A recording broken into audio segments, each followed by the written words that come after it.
دیکھیے ہمارے جو اسلاف ہیں، صحابہ کرام کے بعد ائمہ، یہ ہمارے اسلاف میں چوٹی میں ہیں۔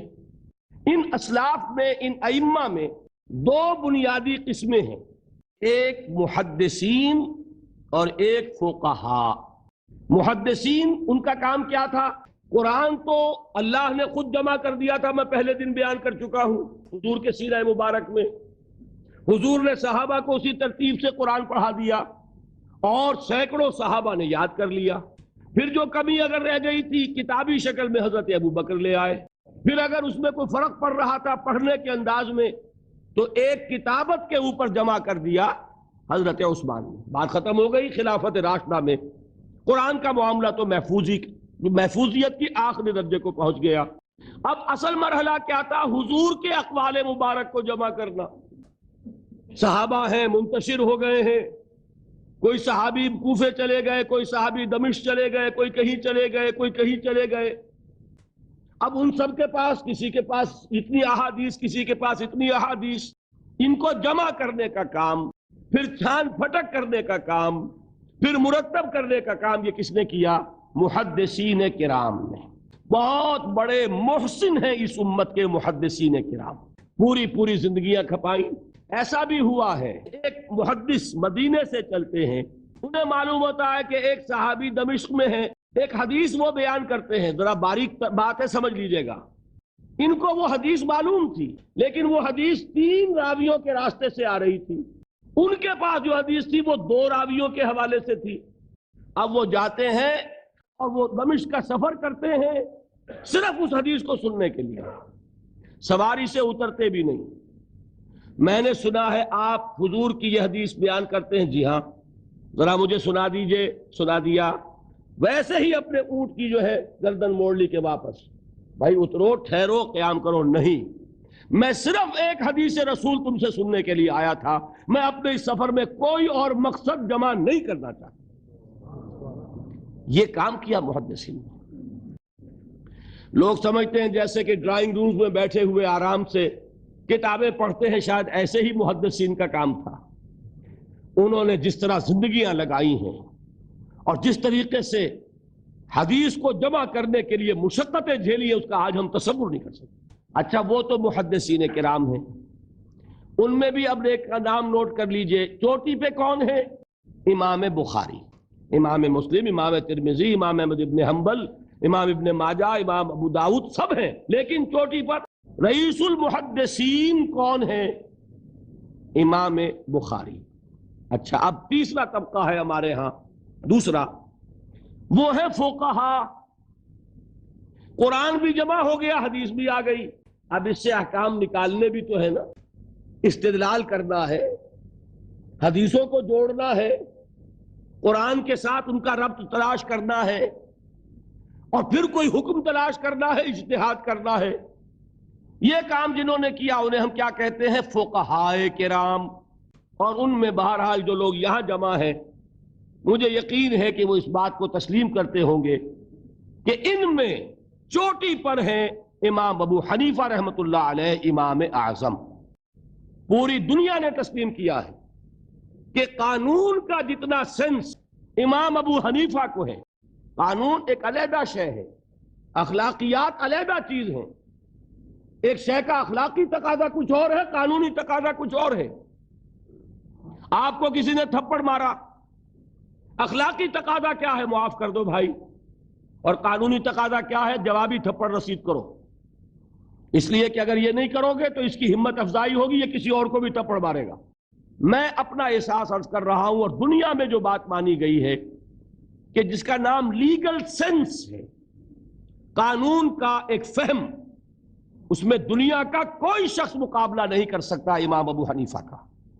آپ صحابہ کو ان سے مستثنیٰ کر دیجئے، ظاہر بات ہے انبیاء اور رسولوں کا معاملہ نہیں ہے، تو باقی انسانی نوع انسانی کے اندر امام ابو حنیفہ کا پلے کا کوئی شخص، ان کے برابر کا کوئی شخص قانون کا فہم رکھنے والا آج تک پیدا نہیں ہوا۔ تو سید الفقہاء کون ہوئے؟ امام ابو حنیفہ۔ اور رئیس المحدثین کون ہے؟ امام بخاری۔ یہ ساری جو میں نے اس وقت آپ کو تمہید بیان کی، وہ اس مسئلے کے لیے پریشان کن مسئلہ یہ ہے کہ امام ابو حنیفہ کی طرف یہ بات منسوب ہے کہ وہ یہ فرماتے ہیں الایمان قول، ایمان نام ہے صرف قول کا، عمل اس میں زیر بحث نہیں آتا، ولا یزید ولا ینقص، وہ ایمان نہ گھٹتا ہے نہ بڑھتا ہے۔ اب دوسرا سٹیٹمنٹ سنیے، وہ ہے امام بخاری کا، رئیس المحدثین کا، الایمان قول وعمل، ایمان نام ہے قول اور عمل کے مجموعے کا، قول اور عمل دونوں چیزیں ایمان میں شامل ہیں، وَيَزِيدُ وَيَنْقُصُ، وہ گھٹتا بھی ہے بڑھتا بھی ہے۔ ایک مسلمان کو پریشان ہو جانا چاہیے کہ نہیں؟ ایمان جیسی بنیادی بات، سارا قصر تو یہیں سے تعمیر ہونا ہے، جڑ بنیاد ایمان ہے۔ ایمان کے بارے میں کوئی 14ویں صدی کے 15ویں صدی ہجری کے کوئی علماء ہو، بڑے سے بڑے ہوں، ان کا اختلاف ہو جائے تو تشویش نہیں ہوگی۔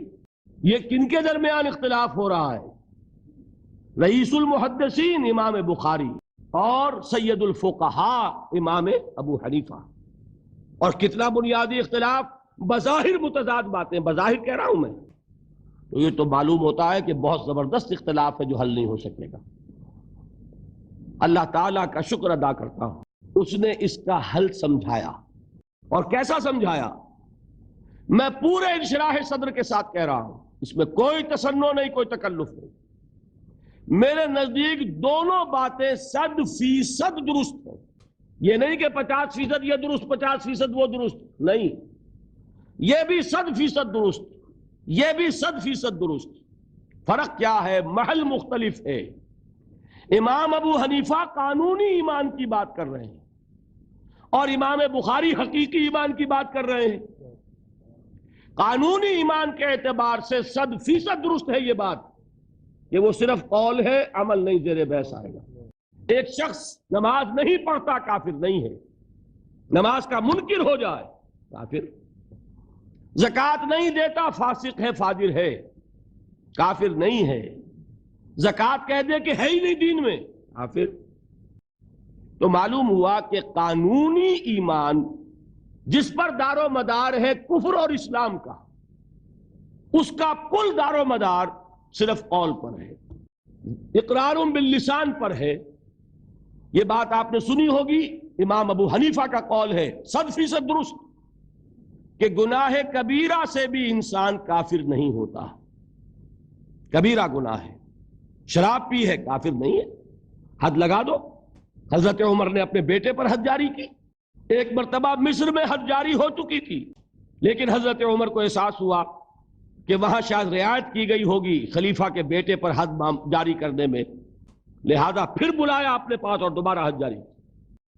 اگر کسی سے زنا ہو گیا ہے، میں آپ کو واقعہ سنا چکا، غامدی خاتون کہ ذرا کسی نے کہہ دیا بے حیا عورت تھی، تو حضور نے کیسی ڈانٹ پلائی ہے، اتنا اس کا رتبہ بیان کیا ہے، اس نے تو وہ توبہ کی ہے کہ مگر مدینے کی پوری آبادی پر اس کو تقسیم کر دیا جائے تو سب کی نجات کے لیے کافی ہو جائے۔ البتہ حقیقی ایمان، اب یہاں زمین و آسمان کا فرق آ جائے گا۔ ایمان دل میں اتر جائے تو کون نہیں جانتا کہ دل میں جو بات اتر جائے وہ عمل پر ضرور اثر انداز ہوتی ہے۔ یہ بات سیدھی سی ہے، دل میں یقین ہو عمل اس کے مطابق ہوگا۔ 2 اور 2 4 کی طرح مثالیں دے دوں آپ کو۔ آپ کو یقین ہے آگ جلاتی ہے، آپ ہاتھ ڈالتے ہیں اس میں، کیوں؟ یقین ہے کہ جلاتی ہے، لہذا کوئی شخص ہاتھ نہیں ڈالے گا، غلطی سے پڑ جائے تو پڑ جائے، جان بوجھ کے کون ڈالے گا؟ اچھا، میں بلکہ یہاں تک کہا کرتا ہوں کہ یقین تو بڑی دور کی شے ہے، گمان بھی ہو، گمان، اس کا نتیجہ بھی عمل میں نکل آتا ہے۔ کون شخص نہیں جانتا کہ سارے سانپ زہریلے نہیں ہوتے؟ معلوم ہے نا، لیکن جو سانپ ہے پتہ نہیں کم بخت یہ زہریلا ہے کہ نہیں؟ یقین نہیں ہے کہ یہ زہریلا ہے، ہو سکتا ہے کہ زہریلا ہو، صرف ظن ہے نا، آپ قریب پھٹکتے ہیں اس کے۔ معلوم ہوا کہ یقین تو بڑی شے ہے۔ کیا دل میں یہ یقین ہو کہ اللہ ہے اور مجھے دیکھ رہا ہے اور مجھے اس کے حضور میں حاضر ہونا ہے، پھر بھی آپ شراب پی سکیں گے؟ بتائیے۔ اگر چوراہے پر کانسٹیبل کھڑا ہے آپ نے دیکھ لیا. ساتھ ہی آپ نے دیکھا ایک کونے میں موٹر سائیکل لے کر تیار سارجنٹ بھی کھڑا ہے. آپ کی گاڑی صحیح جگہ آ کے رک جائے گی نا, 1 انچ آگے نہیں بڑھے گی. اور اگر آپ نے دیکھا کہ چوراہا خالی ہے, کوئی دیکھنے والا ہے نہیں, تو اچھے بھی دائیں بائیں دیکھ کے نکل جاتے ہیں کہ نہیں؟ آدمی اپنے آپ کو دھوکہ دیتا ہے, بھائی یہ سارے ٹریفک رولز بچاؤ کے لیے ہے نا, تو دور دور تک کوئی ٹریفک نہیں ہے, خامخواہ کھڑا رہوں میں یہاں کائے کے لیے. لیکن دور دور تک کوئی ٹریفک نہ ہو لیکن سارجنٹ کھڑا ہو, پھر آپ پابندی کریں گے کہ نہیں؟ اگر یہ یقین ہو کہ اللہ ہے اور مجھے دیکھ رہا ہے, تو کیا اس کا قانون توڑیں گے آپ؟ یقین والے ایمان کے ساتھ معصیت جمع نہیں ہو سکتی. قانونی ایمان کے ساتھ معصیت کے ڈھیر لگ سکتے ہیں, جیسے کہ ہمارے ہاں ہے لما تقولون ما لا تفعلون کبر مقتا عند اللہ ان تقولوا ما لا تفعلون. اے ایمان کے دعوے دارو, کیوں کہتے ہو جو کرتے نہیں ہو؟ اللہ کے غضب کو بھڑکانے والی ہے یہ بات کہ تم کہو جو کہ کرتے نہیں. ہماری امت کی اکثریت کا حال یہی ہے کہ نہیں؟ یہ کیا بات ہے کہ قانونی ایمان ہے, اس کے ساتھ معصیت کے انبار ہیں. حقیقی ایمان ہو تو معصیت کا وجود ہو نہیں سکتا. اب بتائیے ایمان اور عمل علیحدہ ہو جائیں گے کیا؟ یہ ہے مسئلہ جو امام بخاری کے سر پہ ہے.